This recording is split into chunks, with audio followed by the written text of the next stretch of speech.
Hello बच्चों, let's see this question. And here this question says, assertion, the council election were boycott in most province except Madras. Madras को छोड़कर सभी provinces में council election को boycott किया गया था. रीजन है Justice Party came to power in Madras और मद्रास में जस्टिस पार्टी जीतती है. Where only Brahmins had access to take part in council election. उस मद्रास में जहां पर काउंसिल इलेक्शन में सिर्फ ब्राह्मण से पार्टिसिपेट करते थे, वहां पर काउंसिल इलेक्शन में जस्टिस पार्टी जीतती है. आपको यहाँ पर ऑप्शन दिए हुए हैं, both assertion and reason are true and reason is correct explanation of assertion. Next option है assertion and reason are true but reason is not a correct explanation of assertion.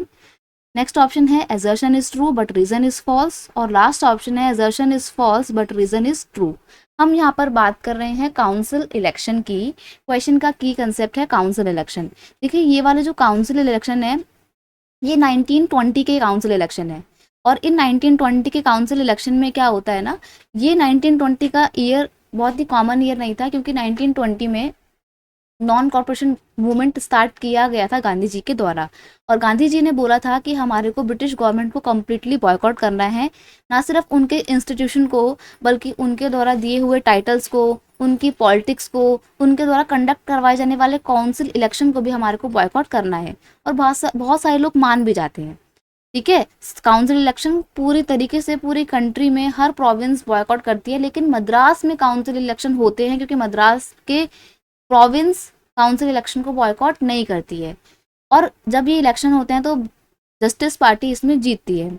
Justice Party क्या थी? Justice Party was a political party that was established in 20 November 1916. 1916 में ये party बनाई गई थी इन मद्रास. और सबसे इम्पॉर्टेंट बात ये है कि ये नॉन ब्राह्मण्स की पार्टी थी. नॉन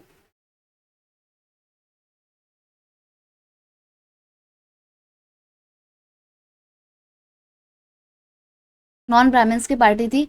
अब देखिए मद्रास में क्या हो रहा था ना, जैसे हर जगह पे लोग लड़ते हैं, इंडिया के भी हर स्टेट में या हर प्रोविंस में उस टाइम पे क्या हो रहा था कि लोग रिलीजियस बेस पे डिफरेंसेस करते थे. हिंदू और मुस्लिम बेस पे लड़ते थे कि हिंदुओं का अलग पॉलिटिकल एरिया होगा, मुस्लिम्स का अलग होगा.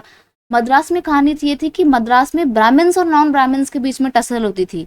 नॉन ब्राह्मण्स लोग कभी भी काउंसिल इलेक्शन में पार्टिसिपेट नहीं करते थे, लेकिन 1920 में पहली बार काउंसिल इलेक्शन में ब्राह्मण्स की जगह नॉन ब्राह्मण्स भी काउंसिल इलेक्शन में पार्टिसिपेट करते हैं. जस्टिस पार्टी नॉन ब्राह्मण्स की पार्टी थी और ब्राह्मण्स और नॉन ब्राह्मण्स को लग रहा था कि अभी क्योंकि सब लोग इलेक्शन बॉयकॉट कर रहे हैं, तो ये नॉन ब्राह्मण्स के लिए एक सही मौका है कि हम इस इलेक्शन में पार्टिसिपेट करें. और अगर हम जीत गए तो पहली बार नॉन ब्राह्मण्स की पार्टी पॉलिटिक्स में आएगी. और ऐसा होता भी है, क्योंकि जस्टिस पार्टी जो कि नॉन ब्राह्मण्स की थी वो काउंसिल इलेक्शन जीतती है और मद्रास में जीत कर आती है. और इस तरीके से जिस मद्रास में हमेशा ब्राह्मण्स अपनी काउंसिल इलेक्शन के वोट जीतकर अपनी सरकार बनाते थे, वहां पर नॉन ब्राह्मण्स की पार्टी अपनी सरकार बनाती है. तो जो यहाँ पर एजर्शन है कि हर जगह पे काउंसिल इलेक्शन बॉयकॉट किए गए थे, सिर्फ मद्रास के अलावा, जी बिल्कुल सही है. और मद्रास में बॉयकॉट क्यों नहीं किए गए? क्योंकि नॉन ब्राह्मण्स आते थे कि इस मौके का फायदा उठाए हम लोग और नॉन ब्राह्मण्स की जस्टिस पार्टी को जिताकर काउंसिल इलेक्शन जीते. तो रीजन यहाँ पर बिल्कुल सही है. इट्स मीन assertion और reason both are true and reason is correct explanation of assertion. Hence option 1 is your final answer. I hope you understood it well. Best of luck.